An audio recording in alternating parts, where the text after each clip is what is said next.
हरे कृष्णा। हम श्रीमद् भगवद गीता के 6वें अध्याय ध्यान योग इसके 47वें श्लोक को पढ़ रहे हैं। यह श्लोक इस अध्याय का आखिरी श्लोक है। योगिनाम अपि सर्वेषां योगिनाम् अपि सर्वेषां मद्गतेन अंतरात्मना मद्गतेन अन्तरात्मना श्रद्धावान् भजते यो माम् श्रद्धावान् भजते यो माम् समे युक्त तमो मतः। समे युक्ततमो मतः। बहुत अच्छी माता जी। योगिनाम अपि सर्वेषां योगिनामपि सर्वेषां मद्गतेन अंतरात्मना मद्गतेनन्तरात्मना श्रद्धावान् भजते यो माम् श्रद्धावान् भजते यो माम् तमे युक्त तमो मतः। समे युक्त तमो मतः। हरे कृष्ण। बहुत सुंदर प्रभु जी। स्वरूपा माता जी आप गाइए। योगिनाम अपि सर्वेषां योगिनाम् अपि सर्वेषां मद्गतेन अंतरात्मना मद्गतेन अन्तरात्मना श्रद्धावान् भजते यो माम् श्रद्धावान् भजते यो माम् समे युक्त तमो मतः। सामे युक्ततमो मतः। बहुत अच्छे। भगवान इस श्लोक में कह रहे हैं कि सर्वश्रेष्ठ योगी कौन है। तो भगवान कहते हैं और समस्त योगियों में जो योगी अत्यंत श्रद्धा पूर्वक मेरे परायण है, अपने अंतःकरण में मेरे विषय में सोचता है और मेरी दिव्य प्रेमा भक्ति करता है, वह योग में मुझसे परम अंतरंग रूप में युक्त रहता है और सबों में सर्वोच्च है। यही मेरा मत है। तो भगवान बता रहे हैं कि सर्वश्रेष्ठ योगी, सर्वोच्च योगी कौन है। कौन? जो श्रद्धा पूर्वक भगवान का भजन करता है। देखिए, योगिनाम अपि सर्वेषां मद्गतेन अंतरात्मना श्रद्धावान भजते यो माम। जो श्रद्धा पूर्वक भगवान का भजन करता है, अपने अंतरात्मा में भगवान का चिंतन करता है, भगवान के परायण है, भगवान उसको सर्वोच्च योगी कह रहे हैं। एक बार हम अन्वय को देखेंगे। मे मतः अर्थात मेरे मतानुसार। किसके मतानुसार? भगवान के मतानुसार। आप जानते हैं भगवान से बड़ी कोई अथॉरिटी है ही नहीं, राइट। धर्म के सिद्धांत का पता जो ऊपर के लोकों में सतोगुणी लोग रहते हैं, बड़े बड़े ऋषि मुनि हैं, वो भी धर्म के सिद्धांतों का पता लगाने में असमर्थ हैं। तो फिर देवताओं और मनुष्यों की तो बात ही क्या। अर्थात हमारे लिए तो धर्म के सिद्धांत पता लगाना मुश्किल है, संभव नहीं है। धर्म के सिद्धांत कौन उसको निर्धारित करता है? स्वयं भगवान। तो जो भगवान के शब्द हैं, जो भगवान ने कहा है, वही धर्म के सिद्धांत हैं। तो भगवान कह रहे हैं कि उनके मतानुसार ये योगी सर्वोच्च है। कौन? सर्वेषां योगिनाम अपि, समस्त योगियों में भी सह युक्त तमः, वे योगी सर्वश्रेष्ठ हैं। कौन योगी? जो श्रद्धावान, राइट, श्रद्धालु हैं। मदगतेन अंतरात्मना, अर्थात मुझ में आसक्त मन के द्वारा। उनका मन कैसा है? भगवान में आसक्त है। और माम, मुझे भजते अर्थात भजते हैं। तो जो जिनका मन भगवान में आसक्त है, जो श्रद्धापूर्वक भगवान की सेवा करते हैं। प्रभुपाद जी अपने तात्पर्य में बताएंगे कि भज धातु का अर्थ जो है वो सेवा के भाव में है, तो जो भगवान की श्रद्धापूर्वक सेवा करता है। तो इस प्रकार से अर्थात भगवान कहना चाहते हैं जो भक्ति योगी है, जो व्यक्ति भक्ति कर रहा है, वो सर्वश्रेष्ठ है, वो सर्वश्रेष्ठ योगी है। भगवान ने कहा ना समस्त योगियों में से, अर्थात आप ऐसे सोचेंगे कि बहुत सारे योगी हैं, उन सभी योगियों में भक्ति योगी भी है और वो सबसे सर्वश्रेष्ठ है। नहीं, भगवान ऐसे नहीं कह रहे हैं। आचार्य बलदेव विद्याभूषण जी अपनी टीका में बताते हैं कि जो भक्ति योगी है वो बाकी योगियों से बहुत अलग है। अर्थात जो अन्य योगी हैं वो बहुत ही हीन है, बहुत ही निकृष्ट है। अर्थात जो निष्काम कर्म योगी, ज्ञानी है या अष्टांग योगी है, उन सबकी अलग कैटेगरी, और भक्ति योगी अलग कैटेगरी में है। ठीक है, ये कुछ ऐसा है जैसे कि अन्य योगी सिंपल पहाड़ है और भक्ति योगी मानो सोने का पहाड़ है। तो हम सोने के पहाड़ को बाकी सबके पहाड़ में नहीं मिक्स कर सकते, वो एक अलग ही है। तो आचार्य जी अपनी टीका में स्पष्ट करते हैं कि ऐसा नहीं कि भक्ति योगी भी उन्हीं के साथ में ना, वो एक अलग है, इन सबसे श्रेष्ठ है।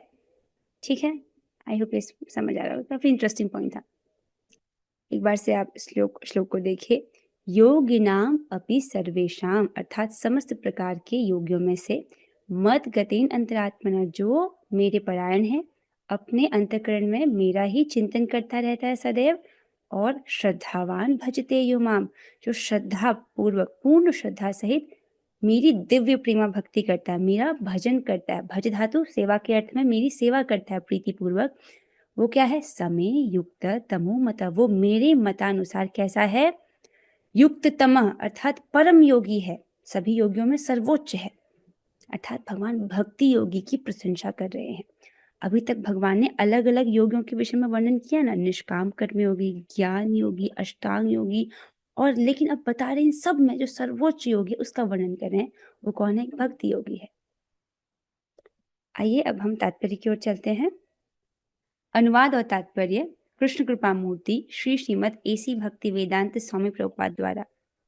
सो प्रभुपाद जी अपने तात्पर्य में बताते हैं पहले भजते शब्द का क्या अर्थ है। ठीक है, तो यहाँ पर भजते शब्द महत्वपूर्ण है। भजते भज धातु से बना है, जिसका अर्थ है सेवा करना। ठीक है, तो भजते माम अर्थात जो भगवान की सेवा करता है, अर्थात जो व्यक्ति अपने हाथों से भगवान के मंदिर का मार्जन कर रहा है, भगवान के लिए भोग बना रहा है, भगवान को तुलसी जल अर्पित कर रहा है, अपनी जीभ को भगवान की सेवा में लगा रहा है। कैसे? हरे कृष्णा कृष्ण कृष्ण हरे हरे, हरे राम राम राम हरे हरे, ऐसे करके अपनी इंद्रियों को, अपने कानों को भगवान की सेवा में कैसे लगाते हैं? भगवान की कथा सुन के, जैसे अभी आप कथा सुन रहे हो, तो ऐसे करके जो भगवान की सेवा कर रहा है, और कैसे? प्रीति पूर्वक, प्रेम से। ठीक है, तो इस प्रकार से जो योगी भगवान की सेवा में लगता है वो सर्वोच्च योगी है। तो आपको भजते शब्द का अर्थ समझ आया, अर्थात सेवा करना। अंग्रेजी शब्द वर्शिप अर्थात पूजन से यह भाव व्यक्त नहीं होता, क्योंकि इससे पूजा करना, सम्मान दिखाना तथा योग्य का सम्मान करना सूचित होता है। प्रभुपाद जी यहाँ पर कुछ जो भाषा में कुछ गलती रह जाती है उसको बोल रहे हैं। जो अंग्रेजी का वर्शिप शब्द है कि हम भगवान की वर्शिप कर रहे हैं, उसका अर्थ पूजा में होता है, आदर प्रस्तुत करना, सम्मान सूचित करना। किंतु प्रेम तथा श्रद्धा पूर्वक सेवा तो श्री भगवान के निमित्त है। किसी सम्माननीय व्यक्ति या देवता की पूजा न करने वाले को अशिष्ट कहा जा सकता है। एक व्यक्ति जो किसी सम्माननीय व्यक्ति का आदर ना करे या देवता की पूजा ना करे, तो हम उसको अशिष्ट कहेंगे कि अरे इसको तो शिष्टाचार ही नहीं पता कि सम्माननीय व्यक्ति खड़ा है तो उसको प्रणाम करना चाहिए। अगर प्रणाम नहीं करता है तो हम क्या कहेंगे कि अशिष्ट है, इसको तो व्यवहार ही नहीं पता, शिष्टाचार नहीं पता। किंतु भगवान की सेवा न करने वाले की तो पूरी तरह भर्त्सना की जाती है। अर्थात जो व्यक्ति भगवान की सेवा नहीं करता है उसको भर्त्सना समझते हैं, उसका पूरी तरह से बुराई की जाती है, प्रताड़ना की जाती है कि ये तो बहुत बुरा है। राइट, इसको समझिए। यहाँ पर प्रभुपाद जी प्रमाण देकर कहते हैं, देखिए, प्रत्येक जीव भगवान का अंश स्वरूप है। भगवान ने कहा ना कि सभी जीव भगवान के अंश हैं, और इस तरह प्रत्येक जीव का अपने स्वभाव के अनुसार भगवान की सेवा करनी चाहिए। क्या कह रहे हैं? प्रत्येक जीव को अपने स्वभाव के अनुसार, उसका जैसा भी स्वभाव है, चाहे वो तमोगुणी है, रजोगुणी है, सतोगुणी है, या दिव्य स्वभाव का है, जैसा भी स्वभाव है, या वो दैवी हो या आसुरी हो, जैसा भी उस व्यक्ति का स्वभाव है, उसको अपने स्वभाव के अनुसार भगवान की सेवा करनी चाहिए। क्यों करनी चाहिए? क्योंकि वो भगवान का ही अंश स्वरूप है। राइट, भगवान क्या कहते हैं अध्याय 15 में कि जो सभी जीव हैं, ममेवांशो जीव लोके जीव भूत सनातनः, जितने भी ये जीव हैं ये सब मेरे शाश्वत अंश हैं, भगवान के ही अंश हैं। सो ऐसा न करने से वह नीचे गिर जाता है, क्योंकि देखिए जीव भगवान का ही अंश है तो उसको स्वभावतः भगवान की सेवा करनी चाहिए। जो ऐसा नहीं करता है उसका पतन हो जाता है, वो अपनी स्थिति से गिर जाता है। इसका प्रमाण भागवत पुराण में, जिसको श्रीमद् भागवतम का प्रमाण जो है उसको परम प्रमाण बोला जाता है, अर्थात ये सबसे बड़ा प्रमाण है। इसमें बोला गया है, इसके 11वें स्कंद के 5वें अध्याय का 3रा श्लोक, इसमें इसकी पुष्टि इस प्रकार हुई है, य एषां पुरुषं साक्षात् आत्म प्रभवम ईश्वरम न भजन्त्यवजानन्ति स्थानाद् भ्रष्टा पतन्त्यधः। अर्थात जो मनुष्य अपने जीवन दाता आद्य भगवान की सेवा नहीं करता और अपने कर्तव्य में शिथिलता बरतता है, वह निश्चित रूप से अपनी स्वाभाविक स्थिति से गिरता है। क्या कह रहे हैं? एक मनुष्य है, वो क्या करता है? अपने जीवनदाता जो भगवान है, भगवान ही तो हमारा हर प्रकार से पालन कर रहे हैं। आप जानते हो किसी भी कार्य को करने में 5 घटक होते हैं और उसमें से एक घटक परमात्मा है। यदि परमात्मा सहयोग ना करें तो हम कुछ भी नहीं कर पाएंगे। हम अपनी आँख भी नहीं खोल सकते हैं, क्योंकि आँख खोलने के लिए भी प्राण शक्ति एक्टिवेट होनी चाहिए। इसलिए जब जब व्यक्ति मर जाता है, उसकी अर्थात जब उसका शरीर छूट जाता है मृत्यु के समय पर, शरीर छूट जाने के बाद उसका वही शरीर है, लेकिन वो दोबारा प्रवेश नहीं कर पाता, क्योंकि अब परमात्मा का सहयोग नहीं है। राइट? जैसे एक व्यक्ति, उसकी मृत्यु हुई है, वो शरीर के बाहर खड़ा है, अपने शरीर को देख रहा है, लेकिन वो अब चाह के भी प्रवेश नहीं कर सकता। राइट? तो हम इस शरीर को अभी यूज कर पा रहे हैं क्योंकि परमात्मा जी का सहयोग है। तो और उस प्रकार से, इस प्रकार से भी देखिए, हम जो भी खाते हैं भगवान का उसमें सहयोग है। कैसे? आप अगर रोटी सब्जी खाते हैं तो रोटी जो है वो किससे बना है? अन्न से, गेहूं से। और जो गेहूं पकता है, जो गेहूं है खेत में उगाया जाता है, खेत में उगता है तो उसके लिए धरती चाहिए ना, बिना धरती कैसे होगा? भैया भगवान कहते हैं मैं ही अपनी शक्ति से समस्त लोगों को धारण किए हुए हूँ। राइट? जैसे आटा क्या है? धूल के कण है। राइट? आटे को चिपकाने के लिए हम पानी का इस्तेमाल करते हैं। तो पृथ्वी भी क्या है? पृथ्वी भी तो धूल के कणों से बनी है, उसको कौन चिपका के रखा है? राइट? और जितने भी ये लोक ग्रह हैं, इनको कौन अपनी स्थिति में बना के रखा है? तो भगवान कहते हैं मैं अपनी शक्ति से उनको धारण किए हुए हूँ। राइट? तो अगर हम गेहूं भी मतलब रोटी भी खा रहे हैं तो वो गेहूं से आता है। गेहूं कहाँ से आता है? पृथ्वी से आता है। तो मान लीजिए जो भी फल अनाज जो भी हम खा रहे हैं वो सब धरती से। और ये भी देखिए, वो जो अनाज पक रहा है ना, गेहूं पक रहा है, उसके लिए क्या चाहिए? सूर्य की रोशनी। अगर सूर्य ना हो तो क्या अनाज पक सकता है? चावल पक सकता है? राइट? आप समझते हैं ना, धान की खेती होती है तो जब फसल पक जाती है तभी तो उसको काटा जाता है। और उसी प्रकार गेहूं की जो खेती होती है जब पक जाती है, और पकने के लिए धूप चाहिए। और धूप कौन है? सूर्य देव के द्वारा आता है। और भगवान क्या कहते हैं? सूर्य का तेज, चंद्र का तेज और अग्नि का तेज ये भी मुझसे ही है। राइट? भगवान कहते हैं अध्याय 15 में कि सूर्य, अग्नि और ये जो चंद्र का तेज है ये भी मुझसे ही आता है। और यहाँ तक कि क्या कहते हैं? गामा विश्व च भूतानि धारयाम्यहम् ओजसा पुष्णामि चौषधि सर्वा सोमो भूत्वा रसात्मकः। और वो कहते हैं कि देखो मैं ही चंद्रमा बनकर समस्त वनस्पतियों में रस भरता हूँ। समस्त वनस्पति अर्थात हर प्रकार का जो आप चीजें खाते हो ना, जिसमें कुछ एक विशेष रस आपको प्राप्त होता है, वो भगवान ही भरते हैं। आम का एक अलग रस है, आपको पसंद है, तो वो रस किसने भरा? भगवान ने। केले का एक अलग रस है, अंगूर का एक अलग रस है, अलग अलग सब्जी में अलग अलग टेस्ट है, अलग अलग अनाज में अलग अलग रस है, वो किसने भरा? भगवान ने भरा। क्या कहते हैं? सोमो भूत्वा रसात्मका, मैं ही चंद्रमा बनकर ये सब रस भरता हूँ। और यहाँ तक देखिए, मान लीजिए अब आपके प्लेट में प्रसादम है, रोटी सब्जी है, आपने उसे खाया, आपने उसे खा लिया, उसके बाद क्या? वो पेट में जाता है और वहां पर एक प्रक्रिया होती है डाइजेशन की, पचता है वो कौन करता है? वो भी भगवान ही करते हैं। अहम वैश्वानरो भूत्वा प्राणी नाम देहमाश्रित प्राणापान समायुक्त पचाम्य अन्नम चतुर्विधम। मैं ही जो है जीवों के जो शरीर में वैश्वानर अग्नि हूँ, और वैश्वानर अग्नि के रूप में मैं 4 प्रकार के अन्नों को पचाता हूँ।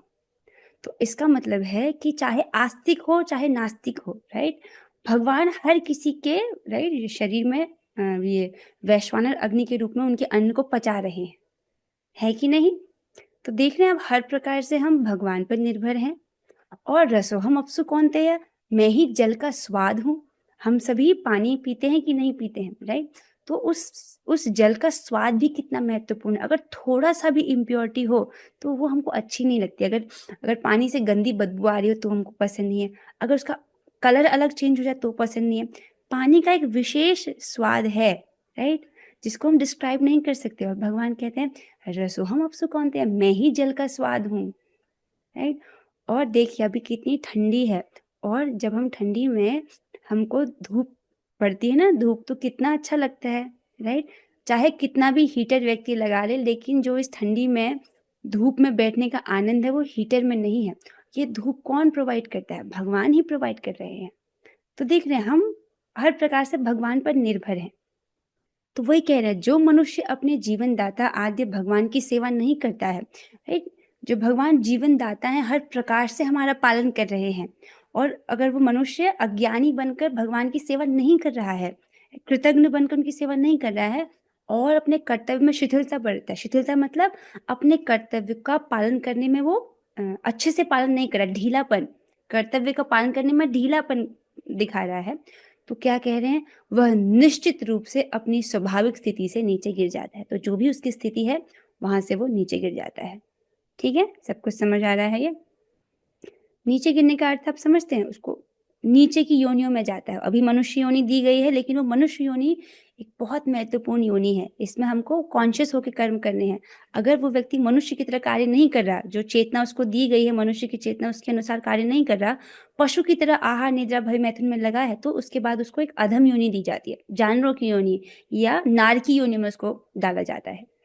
तो मनुष्य क्या करता है, धर्म का कार्य, राइट, धर्म अर्थात भगवान की सेवा करना। और धर्म की सर्वोच्च पराकाष्ठा क्या है, अगर एक स्केल हो जिसमें धर्म का हो, 0 धर्म और सबसे हाईएस्ट धर्म, तो धर्म की सर्वोच्च पराकाष्ठा ये है कि हम भगवान श्री हरि की कथा के प्रति रति होना, अर्थात भगवान की कथा से आकर्षण होना, राइट, उसको कहते हैं धर्म की सर्वोच्च पराकाष्ठा।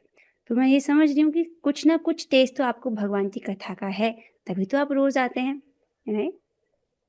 आगे चलते हैं। सो क्या बताएगा कि जो मनुष्य, राइट, अपने जीवनदाता भगवान की सेवा नहीं करता है, कर्तव्य में शिथिलता बरतता है, वो अपनी स्थिति से गिर जाता है। सो भागवत पुराण के श्लोक में भजंती शब्द व्यवहृत हुआ है। भजंती शब्द का प्रयोग परमेश्वर के लिए ही प्रयुक्त किया जाता है, ठीक है, जबकि वर्शिप अर्थात जो अंग्रेजी का शब्द है पूजन का प्रयोग देवताओं या अन्य किसी सामान्य जीव के लिए किया जाता है। अवजानंती मां मूढ़ा, केवल मूर्ख तथा धूर्त भगवान कृष्ण का उपहास करते हैं। अब यहाँ पर प्रभुपाद जी श्लोक कोट कर रहे हैं कि कुछ लोग ऐसे हैं जो भगवान कृष्ण को भगवान नहीं मानते हैं, मनुष्य मानते हैं, या मान लें कि कोई ऐतिहासिक पुरुष रहे होंगे, इस प्रकार से मानते हैं। तो भगवान स्वयं उनके लिए बोलते हैं कि अवजानंती मां मूढ़ा मानुष्यम देहमाश्रितः। इस प्रकार से भगवान कहते हैं कि जो मूढ़ हैं, जो मूर्ख व्यक्ति हैं, वो ये सोचते हैं कि मैंने मनुष्य के देह का आश्रय लिया था, मुझे मनुष्य समझते हैं और इस प्रकार से मेरा उपहास करते हैं, मजाक उड़ाते हैं।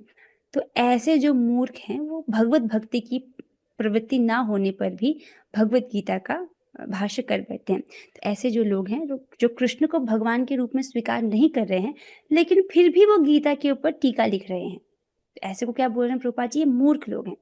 क्योंकि देखिए, भगवत गीता को समझने की पहली कड़ी क्या है, वो पहली चीज, वो चाबी जिसके द्वारा पूरी भगवत गीता अनलॉक होती है, वो ये है कि इसको लाइक श्री भगवान हुआ, चाहे इसको भगवान ने बोला है, ये ग्रंथ अपौरुषेय है, मनुष्य द्वारा रचित नहीं है, भगवान ने बोला है, तो इसका एक एक अक्षर सत्य है। मनुष्यों में 4 दोष होते हैं ना, उनकी इंद्रियां भ्रमित हो जाती हैं, गलती करने की प्रवृत्ति होती है, धोखा देने की प्रवृत्ति होती है, और किसी भी विषय में उनका ज्ञान पूर्ण नहीं होता है, अधूरा है, राइट। तो इस प्रकार से कुछ दोष है मनुष्यों में, लेकिन भगवान में और ये जो भगवत ग्रंथ है इसमें कोई दोष नहीं है, क्योंकि अपौरुषेय है, राइट, इसका एक एक अक्षर सत्य है। आप समझ रहे हैं इसको, क्योंकि इसे भगवान ने बोला है। तो यही इसकी पहली कड़ी है कि ये समझना है कि इसको भगवान ने कहा है और कृष्ण ही भगवान है। और ऐसे मूर्ख भाष्यकार हैं जो कृष्ण को हटा देंगे और भगवत गीता को रख लेते हैं और उसके ऊपर टीकाएं लिखते हैं, राइट। तो ऐसे जो हैं वो मूर्ख भाष्यकार है, वो क्या करते हैं, फलतः वे भजंती तथा वर्शिप पूजन शब्दों के अंतर को नहीं समझ पाते। वो ये भजंती शब्द और ये वर्शिप शब्द में क्या भेद है इसको नहीं समझ पाते। भजंती समझा है ना, ये सेवा में है, सेवा के भाव में है कि प्रेम पूर्वक श्रद्धा पूर्वक भगवान की सेवा करना, राइट। और वर्शिप क्या है, पूजा, किसी का आदर करना। कोई व्यक्ति आदर ना भी करे तो उसको हम अशिष्ट कहेंगे, लेकिन अगर कोई व्यक्ति भगवान की सेवा नहीं करता है तो वो अपनी स्थिति से उसका पतन हो जाता है, जैसे कि अभी आपने भागवतम के श्लोक से पढ़ा। स्पष्ट हो रहा है ये। भक्ति योग समस्त योगों की परिणति है, अर्थात समस्त योगों का निष्कर्ष है, उनका अंतिम पड़ाव है ये, ठीक है। अन्य योग तो भक्ति योग में भक्ति तक पहुंचने के साधन मात्र हैं। तो बाकी जो योग बोले गए हैं, निष्काम कर्म योग, ज्ञान योग, अष्टांग योग, ये सब क्या है, भक्ति तक पहुंचने में साधन है, राइट। मतलब जिनके द्वारा एक जगह तक, कहने का मतलब है कि उसको पहुंचने तक एक मीडियम है, ठीक है। योग का वास्तविक अर्थ भक्ति योग है, अन्य सारे योग भक्ति रूपी गंतव्य की दिशा में अग्रसर होते हैं। तो भक्ति क्या है? एक गंतव्य, एक डेस्टिनेशन है। बाकी सब योग जो है वहां तक पहुंचने के लिए एक माध्यम है, एक साधन है।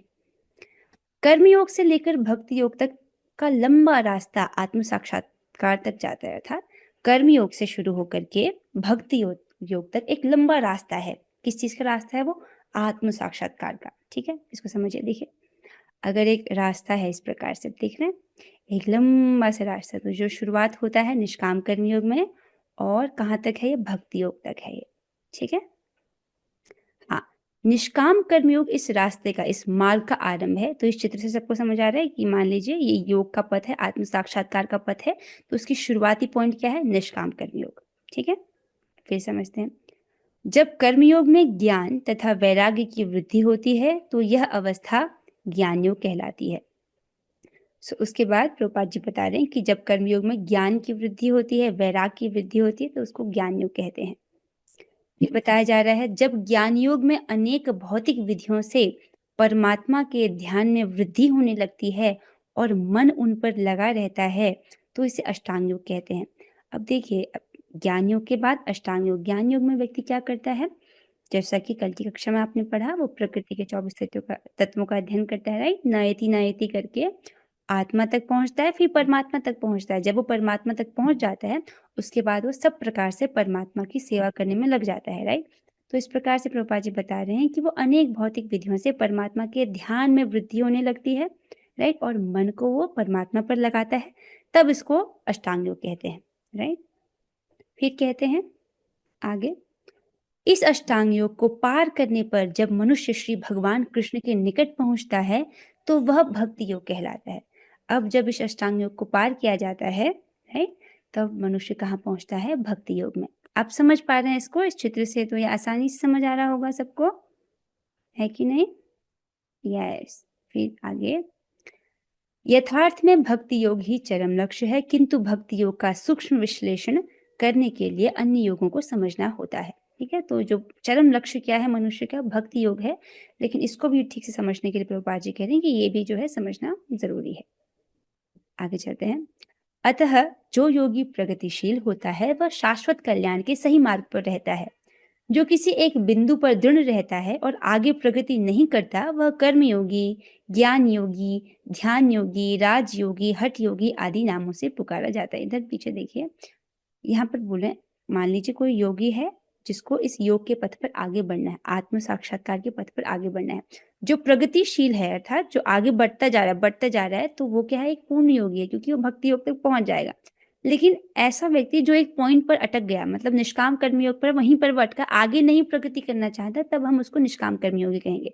ज्ञान योग पर बैठा है तो ज्ञान योग से आगे नहीं जाना चाहता, वहीं पर रहना चाहता है, ब्रह्म साक्षात्कार में खुश है वो, तो उसको हम ज्ञान योगी कहेंगे, राइट? उसी प्रकार से जो अष्टांग योग में अटक गया, मतलब परमात्मा साक्षात्कार में ही प्रसन्न है, आगे नहीं बढ़ना चाहता, तो उसको अष्टांग योग कहेंगे। ठीक है, लेकिन जो भक्ति योग है ये चरम लक्ष्य है, यही मेन लक्ष्य है योग का। फिर कहते हैं, यदि कोई इतना भाग्यशाली होता है कि भक्ति योग को प्राप्त हो सके, तो यह समझना चाहिए कि उसने समस्त योगों को पार कर लिया है। यहाँ पर देखिए प्रभुपाद जी कितनी सुंदर बात कह रहे हैं। देखिए, अगर कोई इतना भाग्यशाली है कि उसको भक्ति योग प्राप्त हो जाए, भक्ति योग प्राप्त हो सके, तो उसने समस्त योगों को पार कर लिया। अगर आप अभी भक्ति योग कर रहे हो, इसका मतलब आपने निष्काम कर्मियों को भी पार कर लिया, अपने ज्ञान योग को भी पार कर लिया, आप अष्टांग योग को भी अपने पार कर लिया, आप इन सबसे श्रेष्ठ हो, ये कह रहे हैं। ठीक है, फिर कहते हैं, अतः कृष्ण भावना भावित होना योग की सर्वोच्च अवस्था है। ठीक उसी तरह जैसे कि हम यह कहते हैं कि विश्व भर के पर्वतों में हिमालय सबसे ऊंचा है, जिसकी सर्वोच्च चोटी एवरेस्ट है, राइट? आप समझते हैं कि सबसे ऊंची चोटी कौन सी है, राइट? Everest, right? तो जब एवरेस्ट सबसे ऊंचा है, इसका मतलब बाकी सभी माउंटेन से अधिक ऊंचा है। तो जब बोल दिया कि भक्ति योग, राइट, ऊंचा है, इसका मतलब ऐसा व्यक्ति जो है, बाकी सब योग भी उसने कर लिया, ऐसा मान लिया जाता है, बाकी सबसे वो श्रेष्ठ है। कोई विरला भाग्यशाली ही वैदिक विधान के अनुसार भक्ति योग के पथ को स्वीकार करके कृष्ण भावना भावित हो पाता है। तो विरला मीन्स कोई एक रेयर व्यक्ति है जो इतना भाग्यवान है, इतना फॉर्चुनेट है कि उसको भक्ति योग प्राप्त हुआ है, राइट? हमको तो ज्ञान योग, ध्यान योग, अष्टांग योग करने की आवश्यकता नहीं पड़ी। सीधे ही गुरु की कृपा से, भगवान की कृपा से, वैष्णव की कृपा से सीधे ही हमको हरे कृष्ण महामंत्र मिल गया, भक्ति योग मिल गया ना। प्रभुपाद जी कह रहे हैं कि ये बहुत भाग्य की बात है कि यदि किसी को भक्ति योग करने को मिल जाए तो। अब यहाँ पर प्रभुपाद जी आदर्श योगी के विषय में बात करते हैं कि एक योगी जो आदर्श है, आइडियल योगी, उसके विषय में प्रभुपाद जी बता रहे हैं, उसको ध्यानपूर्वक सुनिए। आदर्श योगी श्याम सुंदर कृष्ण पर ध्यान एकाग्र करता है। तो क्या करता है एक आइडियल योगी, उसके विषय में बता रहे, वो क्या करता है, अपने ध्यान को भगवान श्री कृष्ण पर एकाग्रित करता है। और भगवान श्री कृष्ण कैसे हैं, उनका रूप कैसा है, राइट, उसका भी वर्णन है। देखिए, जो चीज है ही नहीं उसका वर्णन आपको मिल नहीं सकता। फॉर एग्जाम्पल, खरगोश के सींग, आपको पता है खरगोश के सींग होते हैं? नहीं, खरगोश के सींग होते ही नहीं है। आकाश का फूल, मैं सुना आकाश का फूल होता ही नहीं, तो उसके विषय में अगर पूछेंगे कि आकाश का फूल किस रंग का है, कैसी खुशबू है, वो है ही नहीं, राइट। लेकिन भगवान कृष्ण हैं और बहुत सुंदर हैं, इसलिए तो पूरा शास्त्र उनके रूप के गुणगान, उनके गुणों के गुणगान, राइट, उनकी भक्त वात्सल्यता से भरा पड़ा है।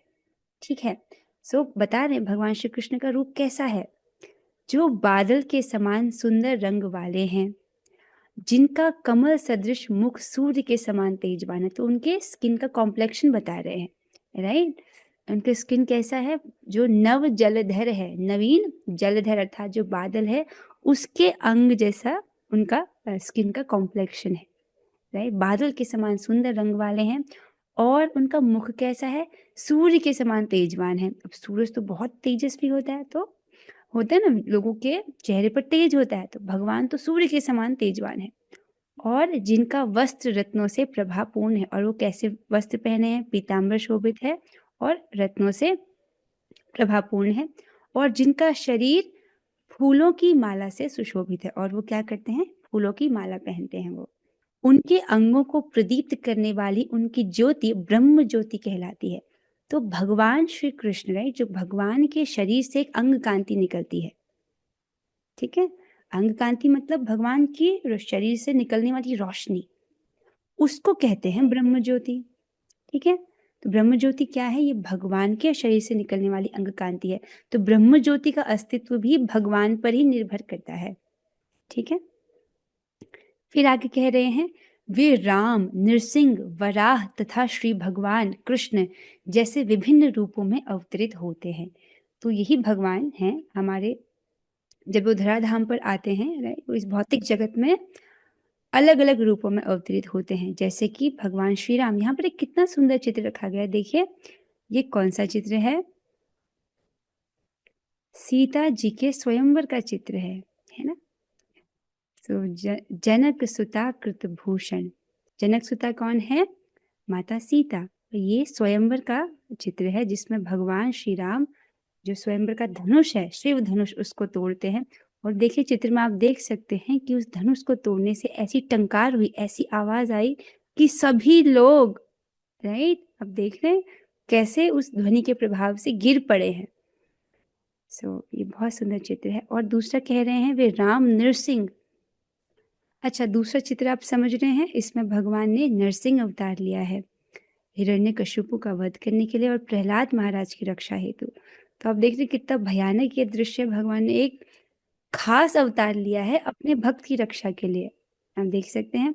और यहाँ पर देखो सीढ़ियों में किस प्रकार से हिरण्यकशिपु का शरीर पड़ा है, जिसमें उसकी आंतें फटी हैं, खून से लहूलुहान दिख रहा है आपको, ये सर, ये उसका आधा शरीर।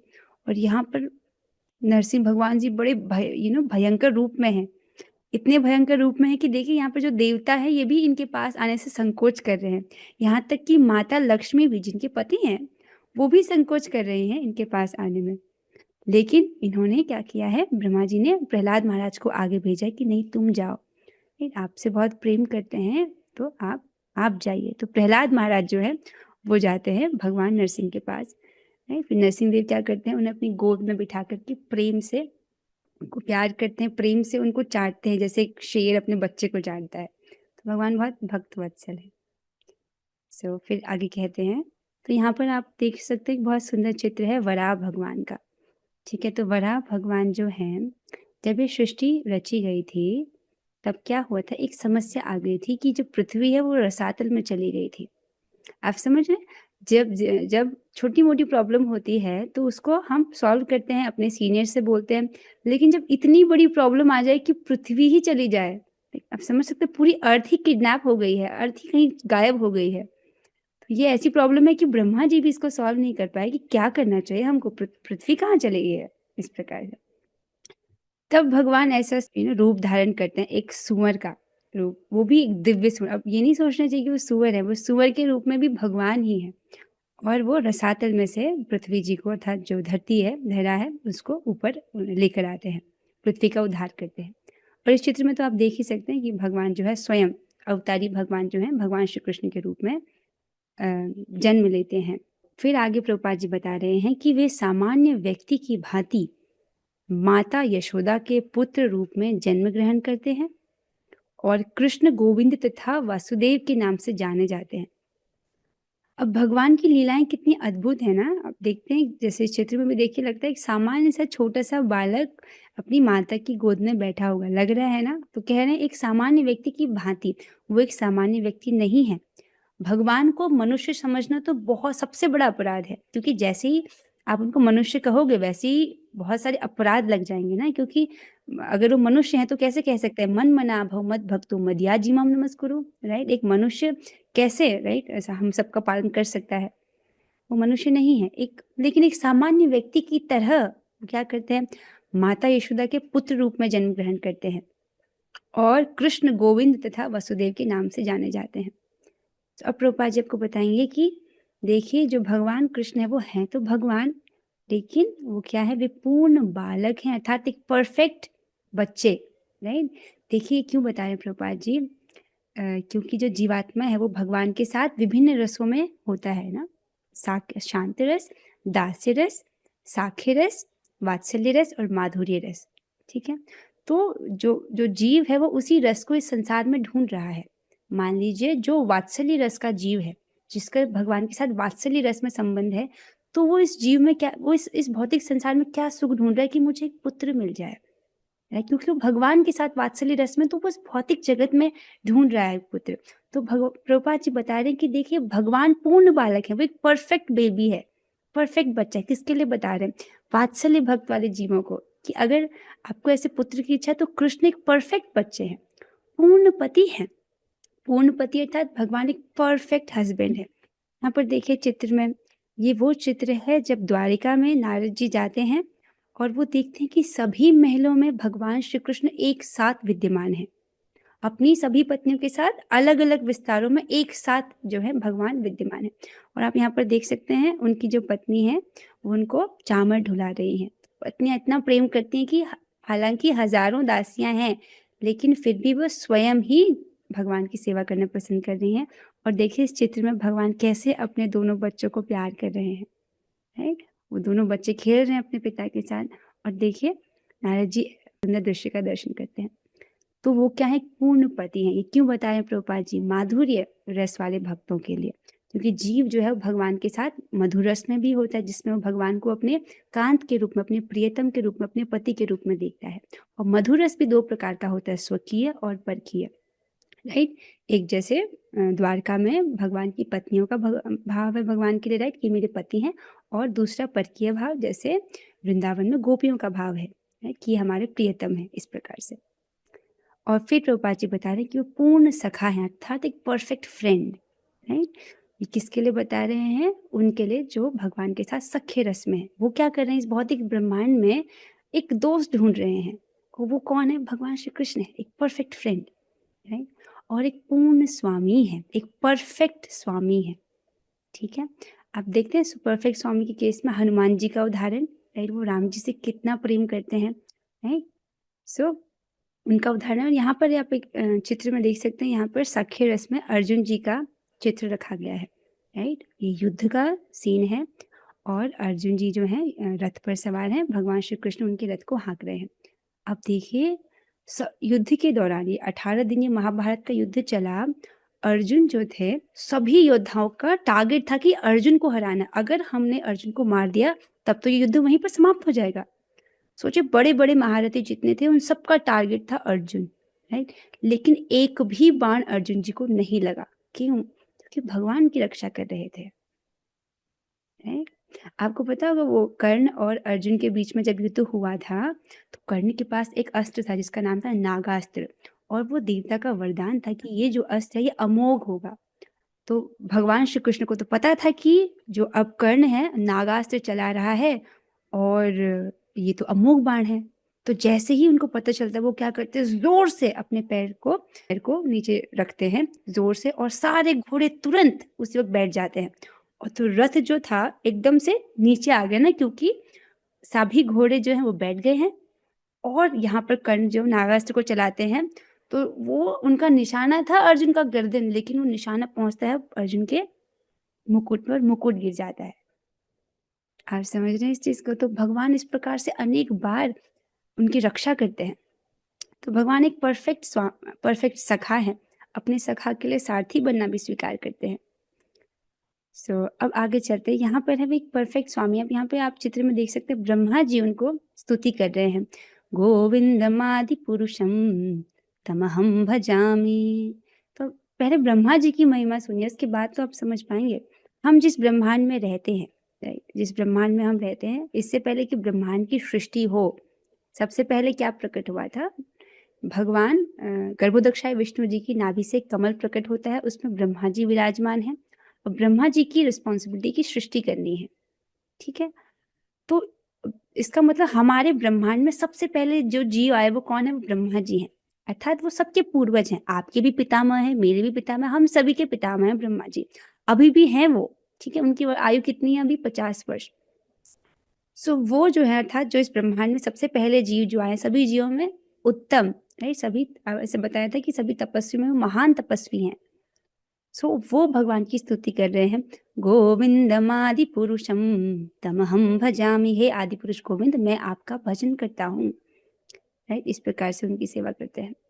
जो भगवान के इन गुणों से पूर्णतया अभिज्ञ रहता है वह सर्वोच्च योगी कहलाता है। जो प्रभुपाद जिस प्रकार से भगवान के गुणों का वर्णन कर रहे हैं, राइट, और कहते हैं कि जो व्यक्ति जान रहा है भगवान के इन गुणों को, तो वो क्या, वो सर्वोच्च योगी है। आई होप आपको ये स्लाइड समझ आई होगी। तो ये जो स्लाइड थी, यही स्लाइड, इसी स्लाइड को यहाँ पर पिक्चर फॉर्म में रखा गया था ताकि आप इसको आसानी से समझ सकें। आगे चलते हैं। योगी की यह सर्वोच्च दशा केवल भक्ति योग से ही प्राप्त की जा सकती है, जिसकी पुष्टि वैदिक साहित्य से होती है। तो कब व्यक्ति भगवान के दिव्य गुणों को जान पाता है, उनसे पूर्णतः अभिज्ञ रह पाता है? जब वो भक्ति योग करता है। तो योगी की यह सर्वोच्च दशा केवल भक्ति योग से ही प्राप्त की जा सकती है। यहाँ पर ये श्वेताश्वर उपनिषद से एक श्लोक रखा गया है जो इसी बात की पुष्टि करता है। यस्य देवे परा भक्तिर् यथा देवे तथा गुरौ तस्य ते कथिता ह्यर्था प्रकाशन्ते महात्मनः। जिन महात्माओं के हृदय में श्री भगवान तथा गुरु में परम श्रद्धा होती है, उनमें वैदिक ज्ञान का संपूर्ण तात्पर्य स्वतः प्रकाशित हो जाता है। बहुत सुंदर है। जिस व्यक्ति को श्रद्धा है भगवान में और गुरु में, तो क्या कह रहे हैं कि वैदिक ज्ञान का सारा तात्पर्य उसके हृदय में प्रकाशित हो जाता है। इस प्रकार से भगवान में श्रद्धा होना, अर्थात शास्त्र में श्रद्धा होना, भगवत गीता के जब श्लोक पढ़ रहे हो उस पर श्रद्धा होना, राइट। श्रद्धा होना अर्थात कि ये अक्षर सत्य है, इसमें हर एक बात जो बोली है वो सत्य है। और गुरु में श्रद्धा अर्थात जैसे हम तात्पर्य पढ़ रहे हैं, प्रभुपाद जी के तात्पर्य पढ़ रहे हैं, तो उनमें श्रद्धा होना, क्योंकि वो भगवान के शुद्ध भक्त हैं। जो उन्होंने कहा है वो भगवान की बात को ही उन्होंने हमें बताया है, राइट। गुरु यहाँ पर दीक्षा गुरु को भी रिप्रेजेंट करता है, जिनसे दीक्षा ली जाती है। फिर कहते हैं भक्ति का क्या अर्थ है, ये भी समझा रहे हैं प्रभुपाद जी की भक्ति का क्या अर्थ है। भक्ति रस्य भजनम तदिहा मूत्रोपाधिनैरास्ये नामुष्मिन मनः कल्पन मेतदेव नैष्कर्म्यम। तो यहाँ पर प्रभुपाद जी समझा रहे हैं भक्ति का अर्थ, और कहाँ से है वे? गोपाल तापनी उपनिषद से समझा रहे हैं कि भक्ति का क्या अर्थ है। भक्ति का क्या अर्थ है? भगवान की सेवा। सिंपल, भक्ति अर्थात भगवान की सेवा करना, और जो इस जीवन में या अगले जीवन में भौतिक लाभ की इच्छा से रहित होती है। अब ये समझिए, अर्थात भौतिक तो कर रहा, भजन तो कर रहा है, लेकिन कोई भौतिक इच्छा नहीं है। भक्ति का अर्थ है भगवान की सेवा जो इस जीवन में या अगले जीवन में भौतिक लाभ की इच्छा से रहित होती है। तो कोई व्यक्ति भजन कर रहा है तो कोई भौतिक इच्छा नहीं रखता। भौतिक इच्छा समझ लेना आप, घर दे दो, पैसा दे दो या कुछ भी मटेरियल चीजें मांगना भगवान से। हालांकि मना नहीं किया गया, भगवान ने कहा 4 प्रकार के जो पुण्यात्मा हैं वो उनकी शरण ग्रहण करते हैं। आर्त अर्थात जो किसी समस्या में है, उसका हल चाहता है तो भगवान के पास आता है। अर्थार्थी अर्थात जिसको कुछ चाहिए भगवान से, राइट, वो कोई वस्तु चाहता है या धन चाहता है, वो भी भगवान की शरण में आता है, उसको भी भगवान पुण्यात्मा कहते हैं। या आर्त अर्थार्थी ज्ञानी और जिज्ञासु। एक तो ज्ञानी जो जानता है कि भगवान ही समस्त आध्यात्मिक और भौतिक जगतों के स्रोत हैं, इसलिए उनकी शरण ग्रहण करता है। और जिज्ञासु जो भगवान के विषय में जानने का इच्छुक है। इन चारों को भगवान ने पुण्यात्मा कहा, और ऐसे जो पुण्यात्मा भगवान की शरण में आते हैं। तो इसका मतलब हम भगवान से कुछ भी इच्छा कर सकते हैं, इससे कोई दिक्कत नहीं है। लेकिन कह रहे हैं कि भक्ति का अर्थ है भगवान की सेवा करना जो इस जीवन में या अगले जीवन में भौतिक लाभ की इच्छा से रहित होती है, राइट। अनन्या भक्ति की बात कर रहे हैं, ऐसी भक्ति जिसका कोई भौतिक हेतु नहीं है, राइट। हम बस भगवान की सेवा करना चाहते हैं। ऐसी प्रवृत्तियों से मुक्त होकर मनुष्य को अपना मन परमेश्वर में लीन करना चाहिए। नैष्कर्म का यही प्रयोजन है। तो इस प्रकार की रही प्रवृत्ति था, ये भौतिक सब इच्छाओं को त्याग कर इन सब से मुक्त होकर के हमको अपना मन भगवान में लीन करना चाहिए, यही नैष्कर्म का प्रयोजन है। आई होप आपको भक्ति का अर्थ समझ आया होगा, भगवान की सेवा करना और उसमें कोई मिलावट नहीं होना। मिलावट अर्थात कोई भौतिक इच्छा, ठीक है। अगर हम भौतिक इच्छा करते हैं तो परेशानी क्या है कि भगवान उस इच्छा को पूरा कर देते हैं, और फिर क्या है, पूरा कर देते हैं तो उसमें समय लगता है ना, और उतना समय हमको प्रेम प्राप्ति में उतना डिले हुआ कि नहीं हुआ। अगर हम भौतिक इच्छा करते हैं, भगवान वो इच्छा को पूरा कर देंगे, फिर उसमें समय लगता है कि नहीं, और उतना समय हम डिले हो गए ना कृष्ण प्रेम प्राप्त करने में। तो जो बुद्धिमान है, जिसको तेजी से जाना है, उसकी दृष्टि तो प्रेमा भक्ति पर रहती है कि भगवान मैं आपकी भक्ति कर रही हूँ, किस लिए, ताकि मैं आपकी प्रेमा भक्ति कर सकूं। हम भक्ति क्यों करते हैं, ताकि हम प्रेमा भक्ति कर सकें। इस वक्त हम क्या कर रहे हैं, साधना भक्ति कर रहे हैं। साधना भक्ति अर्थात जिसमें कुछ नियम बोले गए, उनका दृढ़ता से पालन करना। रोज भगवान को, राइट, रोज जो है हरे कृष्ण महामंत्र का जप करना, जितनी भी माला आप करते हो उसको रोज करना, रोज प्रसाद खाना, रोज भगवान की कथा श्रवण करना, इस प्रकार से नियम लेकर के भजन करना, राइट। और ये क्यों करते हैं, ताकि हम प्रेमा भक्ति कर सके। प्रेमा भक्ति के लेवल पर हमको ऐसे नियम लेके नहीं करना पड़ता, नियम अपने आप हो जाते हैं। उस वक्त व्यक्ति जो है निरंतर ही भगवान का नाम जपता है, जैसे कि रघुनाथ दास गोसाई जी महाराज, हरिदास ठाकुर जी, हमारे गोस्वामी पाद, राइट, सत गोस्वामी जो है, रूप गोस्वामी जी, जीव गोस्वामी जी, रघुनाथ दास गोस्वामी, रघुनाथ भट्ट गोस्वामी जी, गोपाल भट्ट गोस्वामी जी महाराज, राइट। इस प्रकार से जो सत गोस्वामी है, सनातन गोस्वामी पाद। देखिए अभी कुछ ही गोस्वामियों का नाम लिया, ऐसे अनेक गोस्वामी हैं, राइट। लोकनाथ गोस्वामी जी, नरोत्तम दास ठाकुर महाराज जी, अनेक ऐसे भक्त हैं। ये सभी कुछ ऐसे साधन हैं जिनसे योग की परम संसिद्धिमयी अवस्था भक्ति या कृष्ण भावनामृत को संपन्न किया जा सकता है। आप समझ रहे हैं, तो हमारा लक्ष्य क्या है कि हमको प्रेमा भक्ति प्राप्त करनी है, और इसको सिंपल रखिएगा। लेकिन हाँ, अगर आपको कोई भौतिक इच्छा है तो आप उसको खुले हृदय से भगवान को बता दीजिए कि मुझे ये चाहिए और इस इच्छा को मैं त्याग नहीं पा रहा हूँ, तो भगवान को बोल दीजिए। ईमानदारी से बोलने में कोई दिक्कत नहीं है, भगवान सारी इच्छा पूरी कर देते हैं, राइट। लेकिन भगवान देखते हैं कि जो चीज आपके लिए सही है वही आपको देते हैं, जो आपकी भक्ति के अनुकूल है वही देते हैं। जैसे अगर एक छोटा सा बच्चा है, वो शराब पीने की इच्छा करे तो माँ उसको नहीं देगी ना, उसको पता है कि गलत है बच्चे के लिए, तो नहीं देगी। उसी प्रकार से अगर हम ऐसी कोई भौतिक इच्छा कर रहे हैं जो हमारे भक्ति के प्रतिकूल है, भक्ति के लिए सहायक नहीं है, तो भगवान उसको नहीं पूरा करते, क्योंकि हमारे लिए अच्छा नहीं है, नहीं। लेकिन जो चीज आपके लिए अच्छा है उसको भगवान आपको जरूर देते हैं। इस अध्याय में भी भगवान ने बोला कि जो व्यक्ति थोड़े समय तक श्रद्धा पूर्वक योग करता है, उसके बाद भौतिक इच्छाओं से भ्रष्ट हो जाता है, ऐसे व्यक्ति को उसकी भौतिक इच्छा पूरी करने दिया जाता है, राइट। उसको स्वर्ग में भेजा जाता है, वहां बहुत लंबे समय तक रहता है, फिर उसके बाद वो पृथ्वी पर आता है, किसी वैष्णव घर में जन्म होता है, सदाचारी ब्राह्मण के घर में, या फिर वो जो है उसका जन्म होता है या तो किसी धनी मानी कुल में होता है। इस प्रकार से उसको अपनी इच्छा को पूरी करने को दिया जाता है, और फिर उसको ऐसा जन्म दिया जाता है जो भक्ति के अनुकूल हो, ताकि वो और आगे भक्ति कर सके या और आगे योग संपादित कर सके। आई होप ये आपको स्पष्ट हो रहा होगा, राइट। तो यहाँ पर प्रभुपाद जी ने आपको स्पष्ट किया कि एक आदर्श योगी कैसा होता है कि आदर्श योगी जो भगवान के सुंदर रूप का ध्यान करता है, राइट, और उनके गुणों को भी जानता है वो, कि हालांकि वो सामान्य व्यक्ति जैसी लीलाएं करते हैं कभी कभी पर जैसे, लेकिन वो एक सामान्य व्यक्ति नहीं है, उनके गुणों को जानता है। इस प्रकार से जो व्यक्ति भगवान के गुणों को जानता है, प्रेम पूर्वक उनकी सेवा करता है, वो सभी योगियों में सर्वोच्च है। ठीक है। सो इसके साथ इस प्रकार श्रीमद् भगवद गीता के 6ठे अध्याय ध्यान योग का भक्ति वेदांत तात्पर्य पूर्ण हुआ। हरे कृष्णा कृष्ण कृष्णा हरे हरे, हरे राम राम राम हरे हरे। इस अध्याय को हम पूरा कर पाए। आप सभी के सहयोग के लिए बहुत बहुत धन्यवाद। भगवान की कृपा, गुरु महाराज के आशीर्वाद और आपके सहयोग से हम इसको पूरा कर पाए। पहला प्रश्न ये है, यदि कोई इतना भाग्यशाली होता है कि भक्ति योग को प्राप्त हो सके, तो यह समझना चाहिए कि उसने समस्त डैश को पार कर लिया है। यदि कोई इतना भाग्यशाली होता है कि भक्ति योग को प्राप्त हो सके, तो यह समझना चाहिए कि उसने समस्त डैश को पार कर लिया है। ओके, सुचित्रा माता जी बताइए, आप कैमरा तो ऑन कीजिए माता जी। हरे कृष्ण माता जी समस्त योगों को ध्यान योग, निष्काम कर्म योग, ध्यान योग, अष्टांग योग। यस माता जी, यस, उसने समस्त योगों को पार कर लिया है। निष्काम कर्म योग, ज्ञान योग, अष्टांग योग को उसने पार कर लिया। बहुत सुंदर माता जी। अगला, तो ये वाला हिंट था ना, बाकी सब लोग क्यों नहीं बता पाए? ये मुश्किल प्रश्न था। ये मैप आपको याद नहीं है? अगर कोई भक्ति योग को प्राप्त कर लिया है तो उसने पहले के योगों को पार कर लिया कि नहीं कर लिया है? दूसरे प्रश्न की ओर चलते हैं। आदर्श योगी डैश पर अपना ध्यान एकाग्र करता है। ओके, वैष्णवी माता जी बताइए आप। भगवान श्री कृष्ण के ऊपर। यस, भगवान श्री कृष्ण पर अपना ध्यान एकाग्र करता है। बहुत सुंदर। अगले प्रश्न की ओर बढ़ते हैं। ब्रह्म ज्योति क्या है? ब्रह्म ज्योति क्या है, कौन बताएंगे? स्वरूपा माता जी आप बताइए।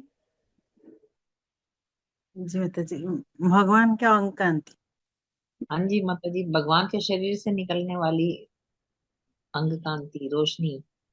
हाँ, यस, वही ब्रह्म ज्योति है। बहुत सुंदर, भगवान के शरीर से निकलने वाली अंग कांति। ओके, ये वाला उत्तर सबको ही पता था। That's nice. अगला चलते हैं। भक्ति का अर्थ है डैश, जो इस जीवन में या अगले जीवन में भौतिक लाभ की इच्छा से रहित होती है। तो इसको आपको रिक्त स्थानों की पूर्ति करना है। भक्ति का अर्थ है भगवान जी की सेवा, जो इस जीवन में या अगले जीवन में भौतिक लाभ की इच्छा से रहे। यस, परफेक्ट आंसर माता जी। भक्ति का अर्थ है भगवान की सेवा। Very nice. और देखिए, हम तो सेवा कर सकते हैं ना, हम तो सेवक हैं। भगवान की सेवा ऐसा भी नहीं है बहुत मुश्किल होती हो। यहाँ पर राइट, लाइक प्रसाद खाना भी तो एक सेवा है। ये तो सबसे अच्छी और आसान सेवा है। भगवान इससे भी प्रसन्न हो जाते हैं। जो व्यक्ति प्रसाद खाता है, भगवान उससे प्रसन्न हो जाते हैं। राइट, सो प्रणाम करना, उनको तुलसी जल अर्पित करना, छोटी छोटी सेवाएं से भगवान बहुत प्रसन्न हो जाते हैं। और भगवान कभी भी किसी सेवा को भूलते नहीं है। छोटी सी भी सेवा को बहुत बड़ा मानते हैं। आगे चलते हैं। रिक्त स्थानों की पूर्ति करें। अब यहाँ पर 4 फिल इन द ब्लैंक है, लेकिन यहाँ पर एक ही शब्द भरना है। ओके, तो वेट अ सेकेंड, मैं पहले पढ़ते लूं प्रश्न। श्री कृष्ण डैश बालक डैश पति डैश सखा तथा डैश स्वामी हैं, और वे समस्त ऐश्वर्यों तथा दिव्य गुणों से ओतप्रोत हैं। एक कौन बताएंगे हमको? माधुरी माता जी आप बताइए। श्री कृष्ण पूर्ण बालक, पूर्ण पति, पूर्ण सखा तथा पूर्ण स्वामी है। यस माता जी, परफेक्ट आंसर। होते हैं। यस, भगवान एक परफेक्ट बालक हैं, परफेक्ट पति है, परफेक्ट सखा और परफेक्ट स्वामी है। अब यहाँ से देखिए, हम सभी का भगवान से एक डायरेक्ट संबंध है। ऐसा लग सकता है कि ये भगवान कोई बड़े व्यक्ति होंगे, अपने धाम में रहते होंगे, ठीक है, उनका एक परिवार होगा, मैं भी कोई छोटा सा सेवक होऊंगा उनकी सेवा। नहीं, हमारा भगवान से सीधा संबंध है। कहा तो है कि जीव भगवान के साथ उनके भगवान के साथ संबंध है कि नहीं है। दास्य है, साख्य है, भगवान का सखा। भगवान का सखा भगवान के कंधे पे चढ़ जाते हैं, उनके साथ खेलते हैं और कहते हैं, तुम्ही कौन बड़े लोग, तुम्ही आमी सम, तुम कौन से बड़े लोग हो, तुम मेरे जैसे हो। इस प्रकार से भगवान को हरा देते हैं, और भगवान को अपने दोस्तों से हारने में बहुत मजा आता है। हम 3 बार हरे कृष्ण महामंत्र करेंगे। Let's do it together.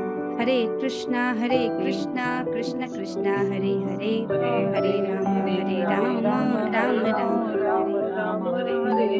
Hare Krishna Krishna Krishna Hare Hare, Hare Ram Ram Ram. Hare Krishna Krishna Krishna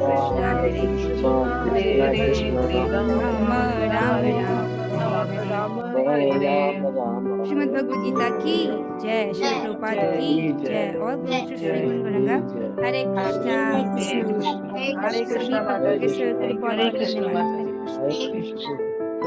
Hare Krishna.